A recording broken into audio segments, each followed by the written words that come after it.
It's Wednesday and I'm cooking up some new tracks.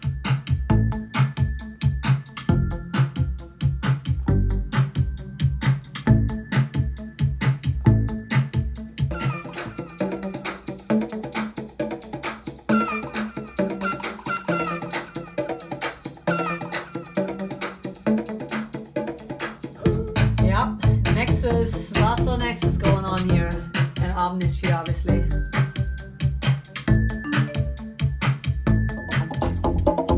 This is a really fun track, and what I actually do is when I produce and record, I mix at the same time, just to save myself time that when the song is done, I'm almost done. I just need like some tweaking, EQs and stuff like that, taking parts in and out, and then obviously mastering. But I think it's a great idea if you are kind of new to this, like, you know, to just really make sure that the sounds you're using are sounding already really good and the balance of the mix is already really good to begin with. That makes mixing so much more effortless. And a friend of mine, a producer friend of mine actually, that's how I learned. His name is Eric Run, and he was just so fast, you know, because to me it's all about when you are writing a song and when you're recording a song and you're producing it all at the same time. That's kind of where the fun part comes in. I get really inspired by sounds. So if the sounds are not that good, I'm not that inspired. So if I have something that's really like exciting sounding and already pretty good sounding, also for the singer, if you are not the singer yourself, it's way more fun to sing over something that sounds way more produced than something that's just like very, very rough. I'm all about efficiency now, so I'm trying to do as many things that are final versus like, oh, the scratch vocal and demo this and demo that. It's too much time wasting. Forget about the demoing. Commit to the sound, commit to your takes, and then just print it, make it happen, you know, and go along, build it as you go along versus like, oh, this is all just like demo and then you're starting all over, re-recording everything.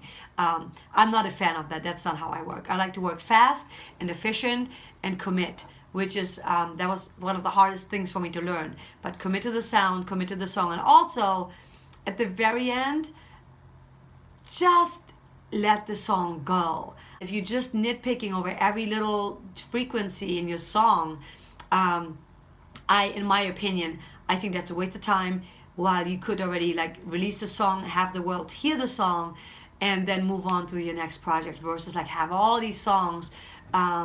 It's been my biggest problem, and I'm sure many of you have the same problem, where you just like, you know, sitting on the song and waiting for the right sound, the right frequency, whatever you're waiting for, you know, nothing's going to change. Quite the opposite, because as time goes by, sounds change, trends change. You can never like really be on trend anyway, because by the time you release yours, the trend is already gone, or you're already like on the train, you know, in the end of the train.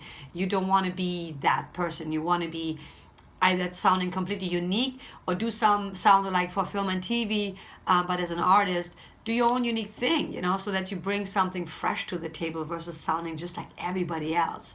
And it's easy to do, and sometimes it is necessary. If I do something for a TV show or for a music library that wants a sound alike, I will do something in that wheelhouse. But otherwise, I try to just do my own thing, you know, that's still accessible, still, you know, can get placed. And sometimes, honestly, I also just write for myself to just let it out and to not worry about other things, because then when magic is happening, and that's not a bad thing at all, because that you know, that vibe, you might get that vibe that no one at the time has, and that resonates with other people, your fans, and also hopefully with, you know, supervisors and music libraries that are like, man, I want this is really cool. So yeah, just slaying away in the studio today. Just wanted to make this quick video to inspire you to just, you know, when you're writing, don't get too caught up in something. And if you get stuck, what I do is if I get really stuck and it's getting really frustrating, I move away from it. I'll just walk away from it, come back. But then I really commit. It's also really important to commit. This is just the secret sauce, man. If you want to move on and get a lot of songs produced and out there, you just got to commit and finish it and let it go. because I could always come back and change another word in the lyrics or change a melody. And if something bugs you, then you know it's not right. If a part bugs me, I'll take it out. You know, if I'm like, I really don't like this, then take it out. But if you're just really nitpicking, I think it's a waste of time. I hope you have a great time in the studio today. If you have time, go in the studio. Spend every day doing what you love. You know, even if it's just like half an hour or hopefully to an hour, hopefully more than that. But it's so important. Every day, do something that you really love, and also share your work. If you don't share your work with anybody, nobody knows you even exist. So I see so many people, they're sitting on all this stuff and they never release it. Get it out there. Make it sound good.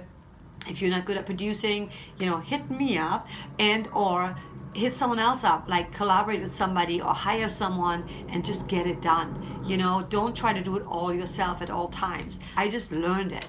And I also surround myself with people that do well what I don't do well, you know. But for the most part, knowing a lot of stuff on your own is great. But if you really are not good at something, learn. And in the meantime, surround yourself with people that are good at it and hire someone and or collaborate with someone to get stuff done. Okay, you have an amazing day and I'll talk to you soon.